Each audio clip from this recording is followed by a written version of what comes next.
bem-vindos ao podcast do Instituto Ludwig Fomes Brasil. Meu nome é Bruno Garchagen. Hoje eu converso com o embaixador José Osvaldo de Meira Pena.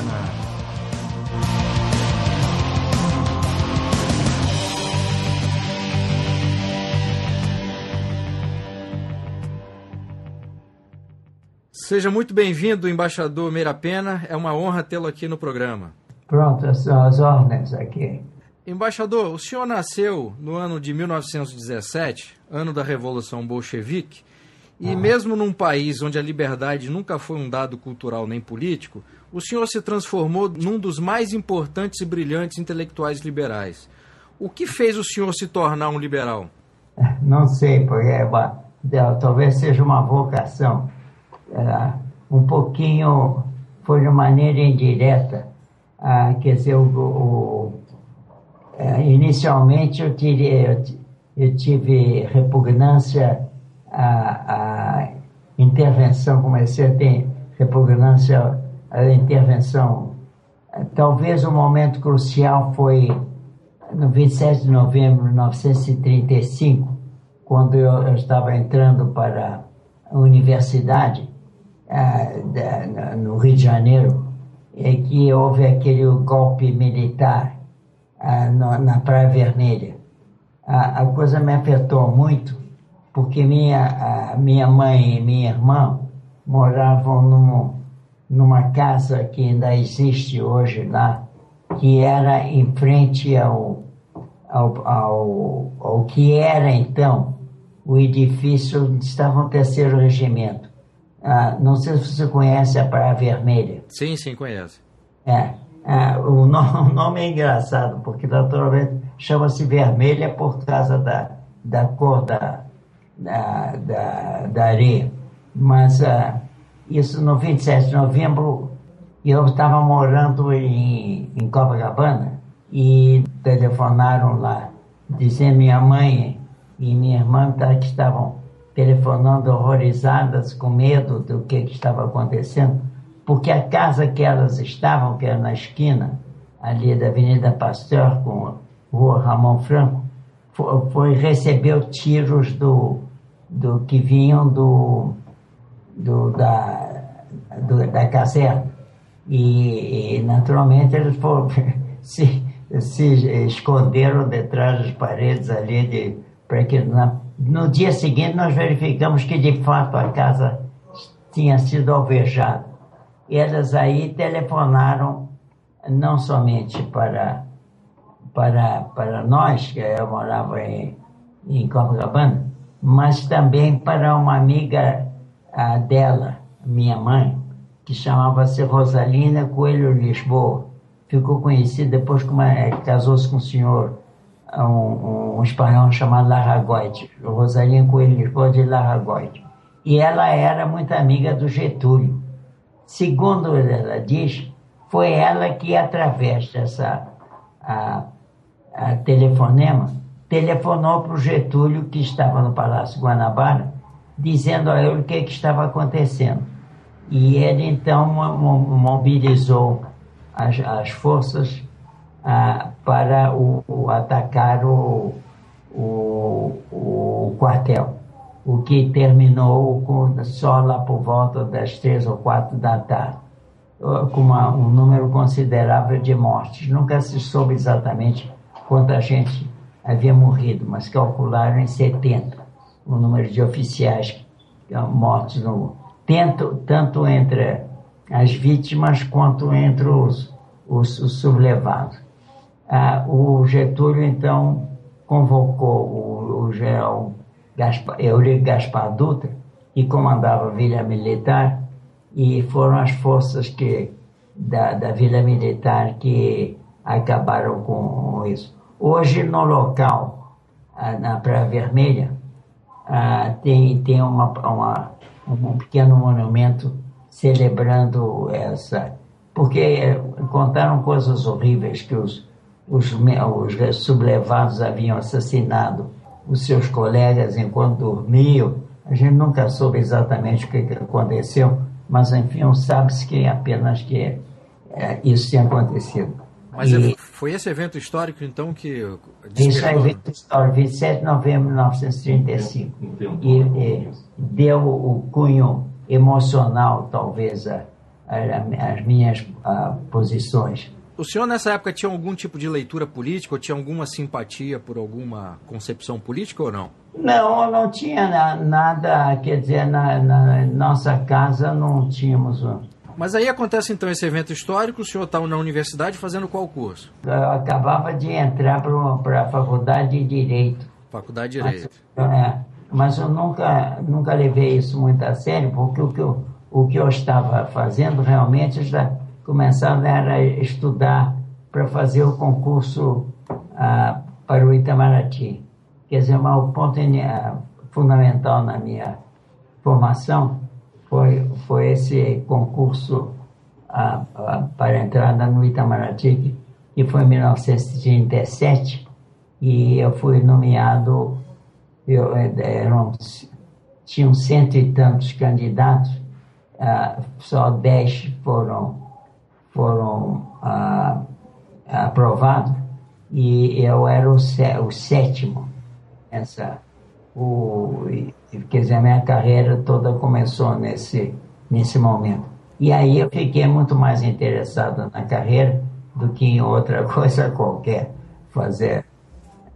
Eu entrei para a carreira depois em 37 e fiz o concurso em 37, fui nomeado em 38 e já em 1940 eu saía para o meu primeiro posto. E como é que entra a questão do liberalismo na sua vida, embaixador? Qual foi o primeiro livro liberal que o senhor leu? Como é que o senhor chegou até esse livro? Como é que se deu esse processo? Bom, provavelmente em contra-choque contra essa tendência esquerdista que é totalitária, né? Hoje em dia o pessoal de esquerda procura, eu estou vendo aqui todo dia na televisão, nos jornais, o pessoal de esquerda começa a se fazer de ser os defensores da liberdade. Olha, eles não foram os defensores da liberdade, eles atacaram a liberdade, pondo a culpa dos militares. E os militares tiveram muito pouco, quer dizer, tiveram, se pode dizer, dos dois lados. Um lado que depois deu no golpe de 64, mas do outro lado pelo pessoal da esquerda que foi representada sobretudo pelo Luiz Carlos Prestes, né? Mas o senhor se lembra qual foi o primeiro livro ou autor liberal que o senhor leu nessa época aí de preparação para a prova do Itamaraty ou até um pouco antes? Provavelmente eu li o Mises e o Hayek, mas porque eu li em inglês, quer dizer, muito antes de ter sido traduzido para o português. E o senhor se lembra como é que chegou até esses livros? Se alguém emprestou, se o senhor simplesmente viu numa livraria ou numa biblioteca e pegou esses livros? Quer dizer, sempre gostei muito de história, não é? De modo que eu estou lendo livros de história, eu constatei que estava havendo essa mudança. E está ligado a problemas históricos. Foi a Revolução Americana que trouxe a fundação dos Estados Unidos, com a Constituição de 1776, e o caso da Inglaterra, com a Revolução de Cromwell, e depois com a Revolução Gloriosa, chamada Revolução Gloriosa, de 1689. Quer dizer, o interesse é inicialmente histórico.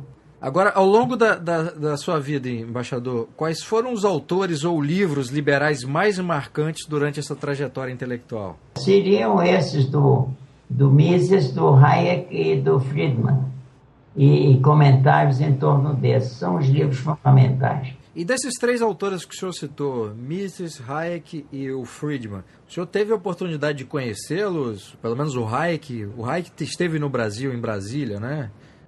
Depois que eu me aposentei, eu fui ser professor na Universidade de Brasília. E numa dessas ocasiões foram convidados para vir ao Brasil. E eu, então, ajudei no recebimento dele, do Hayek, eu creio. O senhor é membro da Montpellier Society já há muito tempo. O senhor chegou a participar da fundação, da criação, ou entrou depois? Ela foi feita logo depois da guerra. Eu era diplomata de carreira, de maneira que eu não me movimentava facilmente. Quer dizer, eu só podia me movimentar a partir dos postos em que eu estava, em férias ou coisas assim. Quer dizer, eu não tinha liberdade de ir de um lugar para o outro, porque dependia do posto em que eu estava servindo no momento. E como é que eram as discussões, as conversas nessas reuniões que o senhor participou, embaixador? Eram reuniões e tinha um número considerável de pessoas, 100, às vezes 100 pessoas, ou mais de várias nacionalidades, e o inglês era a língua comum, porque tinha que se usar uma língua internacional, e o que era a língua comum era o inglês. Depois da Segunda Guerra Mundial, a língua principal internacional passou a ser o inglês. Antes da Segunda Guerra, a língua era o francês. Mas nessas reuniões, em geral, tem sempre quando um sujeito quer falar que não pode falar na língua, o francês ou o inglês, tem um tradutor. Foi isso que aconteceu. E o senhor chegou a participar de reuniões onde o Mises ou o Hayek participaram também ou não? Numa delas estava uma Hayek, e uma outra que frequentou muito foi o Friedman. O Friedman é engraçado, porque o Friedman quer dizer um homem livre.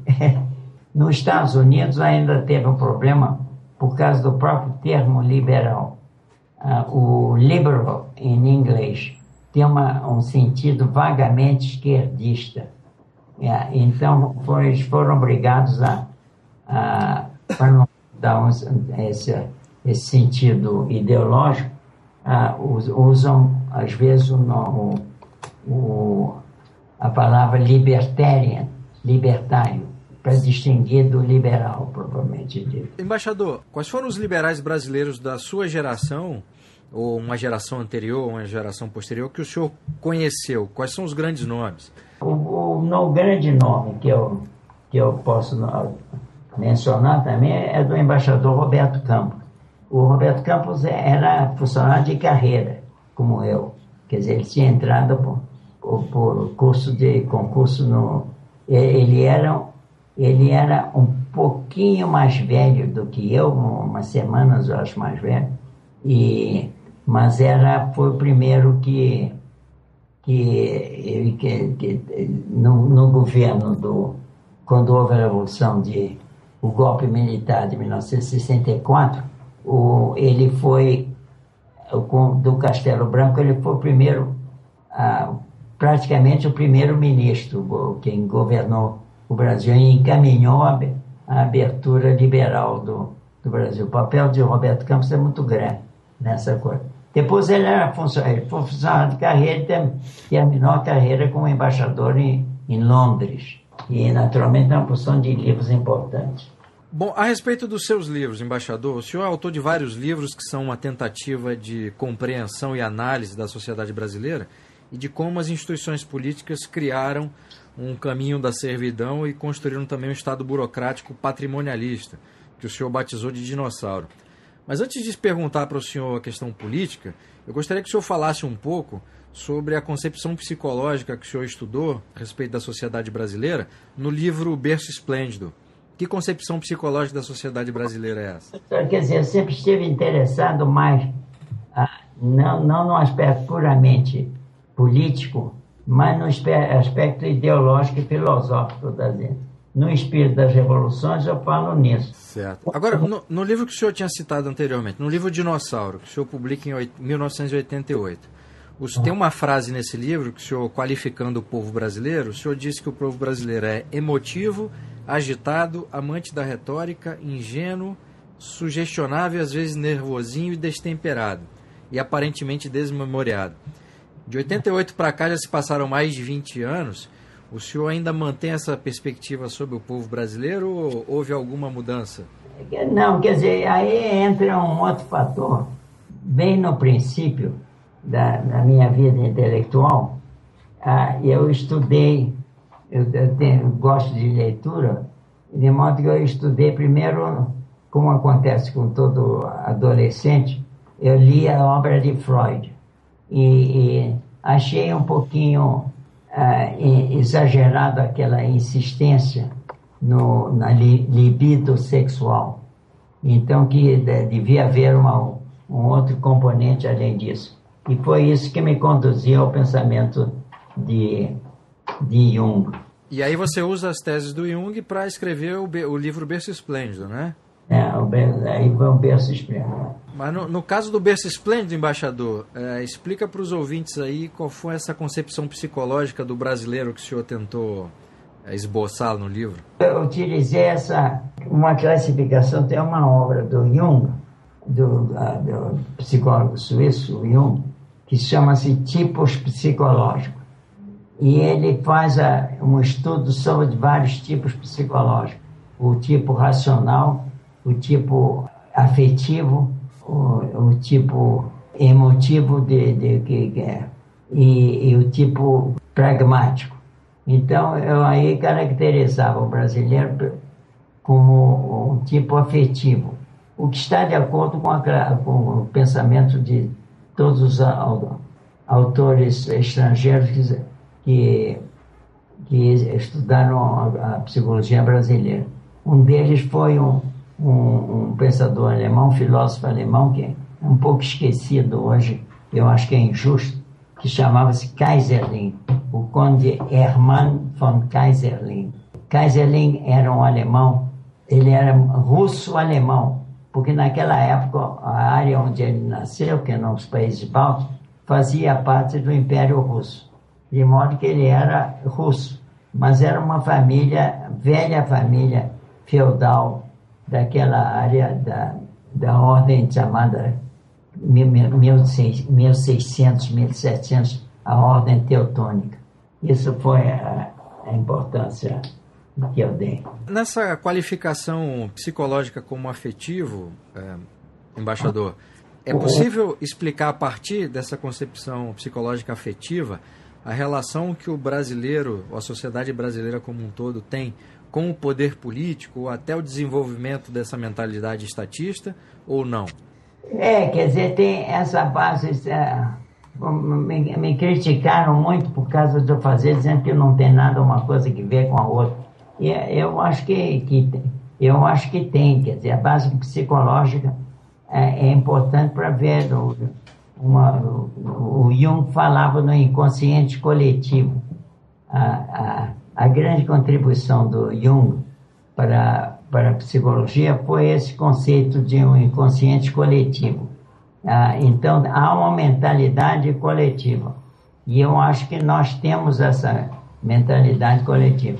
E está de acordo com trabalhos que foram publicados por outras pessoas. O brasileiro foi chamado o povo da amizade, por exemplo. O povo da amizade é um povo afetivo. Na ideologia do século XX, eu faço mais um estudo histórico dos vários da ideologia que determinaram o século XX, que foi o nacionalsocialismo alemão, o marxismo e o terceiro mundismo, que depois foi uma reação contra essa luta internacional entre os nacionalistas e o marxismo. Apareceu a ideia de um terceiro mundo que não pertencia a essa, e o surgimento da ideologia brasileira. Foi isso que aconteceu. E qual foi a grande concepção ou ideologia, concepção política ou ideologia que influenciou o Brasil no século XX, embaixador? Nós tivemos a figura importante nisso tudo, foi a meu ver, Getúlio Vargas. E ele, uma figura um tanto maquiavélica, ele, na realidade, era um positivista. Ele tinha sido influenciado pelo famoso governador do Rio Grande do Sul, chamado Júlio de Castilhos, de quem ele foi secretário onde começou a carreira. Agora, embaixador, sobre esse aspecto positivista que o senhor apontou no Getúlio, né? No plano cultural, hoje se fala muito de uma influência intelectual socialista, marxista no Brasil, obviamente, especialmente nas universidades, mas tem esse elemento aí de formação cultural intelectual positivista que é muito importante. O senhor verifica ainda hoje algum eco, alguma influência desse positivismo que, afinal, durou tanto tempo no Brasil, ou isso se perdeu na história? A coisa do positivismo é que as ideias de Augusto Comte, o Augusto Comte era a favor de um sistema que ele chamava de ditadura republicana. Ele queria que o governante, ele imaginava uma espécie de papa, quer dizer, que era escolhido pelos seus pares e ficava no governo até morrer. Quer dizer, era uma espécie haveria o papa e o presidente da República. E isso que calhou muito bem com Getúlio. E ele, de certo modo, aplicou no Brasil essa ditadura republicana. Teve um mérito, a meu ver, justamente de ter evitado a dicotomia entre esquerda e direita. A esquerda representada pelos comunistas e a direita representada pelo movimento integralista. Eu preciso lembrar nesse ponto que na minha adolescência, durante um período só de alguns meses, eu fui integralista.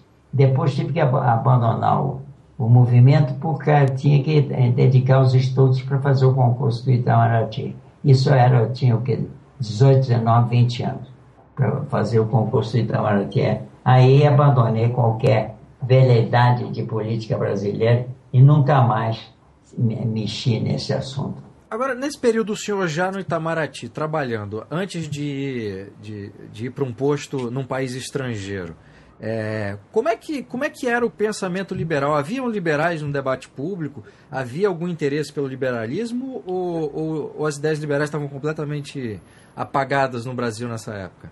Bom, eu acho que não havia realmente nenhum pensamento liberal no Brasil. O Brasil sempre tem uma tendência autoritária. Daí a vantagem dos positivistas, porque os positivistas eram a favor de um sistema de ditadura republicana, que eu falei. A Revolução Republicana de 89 foi, na realidade, a proclamação da República, era uma briga pessoal por causa de uma rivalidade em torno de uma senhora. É uma história curiosa da história do Brasil. A rivalidade entre o Marechal Deodoro e um outro político gaúcho que se havia apaixonado pela viúva do Marquês de Porto Alegre. E que isso é que provocou o golpe de 15 de novembro. Se pode dizer, como dizem os franceses, cherchez la femme. Procure a mulher que está detrás disso. E o que, na verdade, isso tudo revela, é que a intelectualidade brasileira não tinha nenhuma ideia assim muito clara do que ela queria. Ela estava procurando e daí ficou a tendência a fazer essa dicotomia esquerda-direita, que eu acho sempre uma maneira muito primitiva de ver como é a política brasileira. Até hoje se fala, quer dizer, hoje estamos um governo de esquerda. Por que o governo é de esquerda? A ideia de esquerda e direita é uma ideia falsa. E é uma curiosidade de saber a origem dessa divisão entre esquerda e direita. Em 1893, no momento crucial da Revolução Francesa, a Revolução Francesa começou em 1889, em 1893 era a ditadura dos jacobinos. E tinha a convenção, era o palácio onde o Congresso se reunia. Até hoje esse palácio existe. É um dos edifícios na Praça da Concórdia. Então, a história que contam é que os jacobinos mais apressados e mais entusiastas entraram pelo salão antes dos outros e encontraram vazios os assentos do lado esquerdo e se sentaram aí no lado esquerdo. Então ficaram os esquerdistas. Depois vieram os mais conservadores, que não tinham muito o que fazer, não estavam com pressa, e se sentaram nos lugares que estão vazios, que eram do lado direito, ficou a direita e a esquerda, que a origem é simplesmente essa, muito, muito pragmática, né? O senhor tinha citado numa das respostas anteriores a que o senhor considera como independência do Brasil 1808, quando a família real vem ao Brasil e a abertura dos portos. E no livro Espírito das Revoluções, o senhor escreve também que o Brasil, entre 1808 e 1889, no Brasil floresceu um regime que seria proto-liberal, né? E o senhor também diz que o liberalismo não encontrava entre nós um ambiente propício à adaptação tropical, nem um ambiente favorável à livre iniciativa, que aqui não havia capitalismo, havia uma série de resistências burocráticas, havia patrimonialismo, escravidão, nacionalismo e etc. Bom, além disso, o governo imperial também era bastante interventor, né? Bom, o Brasil era um país que tinha escravos, tem que levar isso em consideração.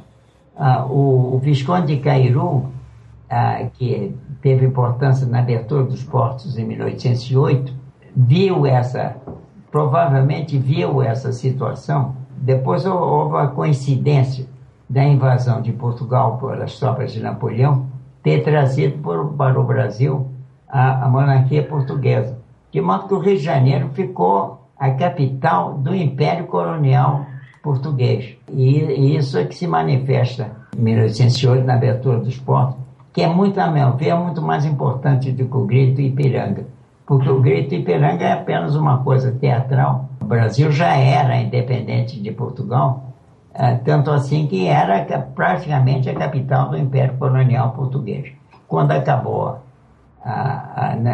Napoleão foi derrotado, D. João VI voltou para Portugal, deixando o filho Pedro I no poder, e aí o Pedro I fez a independência, conservando o relacionamento dinástico. Quer dizer, eram duas nações com a mesma dinastia.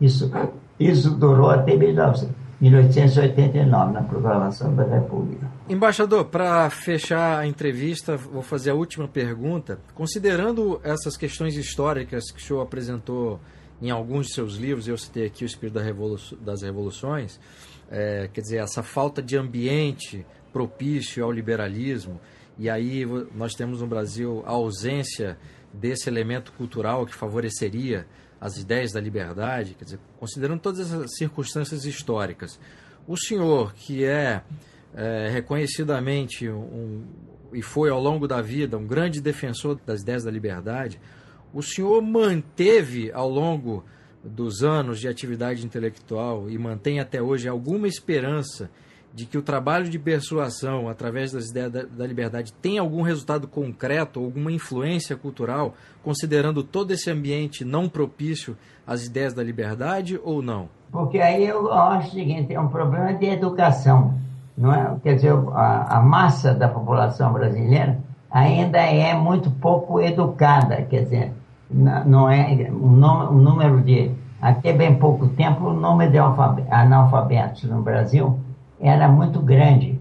Era um país, quer dizer, francamente, governado por uma pequena minoria de gente alfabetizada. Então, quer dizer, isso tem que ser levado em consideração. E como é que você convence, embaixador, os brasileiros que não tiveram nenhum primeiro contato com as ideias da liberdade, que é melhor você ter uma sociedade com um grau maior de liberdade, mas ao mesmo tempo esse discurso da liberdade, ele exige também dever e responsabilidade. Ele não é um discurso confortável como a promessa de ideologias de esquerda, né? Que prometem um futuro maravilhoso. Como é que se convence uma pessoa que tem contato pela primeira vez com as ideias da liberdade, sendo esta ideia uma ideia que exige dever e responsabilidade, que é uma coisa que nós também não temos como dado cultural? O brasileiro normalmente sabe, sente isso em si próprio, né? Ele quer ter liberdade de dar a sua opinião. Quer dizer, não gosta de censura na imprensa. Eu gosto de comprar o jornal e ler os livros que coincidem com suas ideias. Então, quer dizer, é o reflexo de uma posição ideológica originária. E nessa posição ideológica originária, eu acho que nós temos que... Não se trata de tentar impedir isso, mas deixar o jogo ideológico livre, né, entre, digamos, a chamada esquerda, socialista ou comunista, ou o que seja, e uma direita mais conservadora e liberal. Quer dizer, uma posição é essa. Eu acho muito fora de propósito, como justamente não existe uma posição ideológica muito clara, as figuras carismáticas adquirem um poder muito grande. Na ideia original do sociólogo alemão Max Weber, ele falava no sistema patrimonialista, que é o Estado é um patrimônio de uma classe, e no regime racional legal, em que a racionalidade começa a dominar as tendências puramente afetivas de ser a favor ou contra o governante. Hoje em dia, os programas dos partidos já são mais claramente ideológicos. Já. Entendi. É difícil de explicar isso. Ainda mais quando se trata de política brasileira, né, embaixador? É. Embaixador, muitíssimo obrigado pela entrevista. Foi uma honra entrevistá-lo. Eu é que agradeço. Eu espero que tenha respondido às suas perguntas. Muito obrigado. Muito obrigado.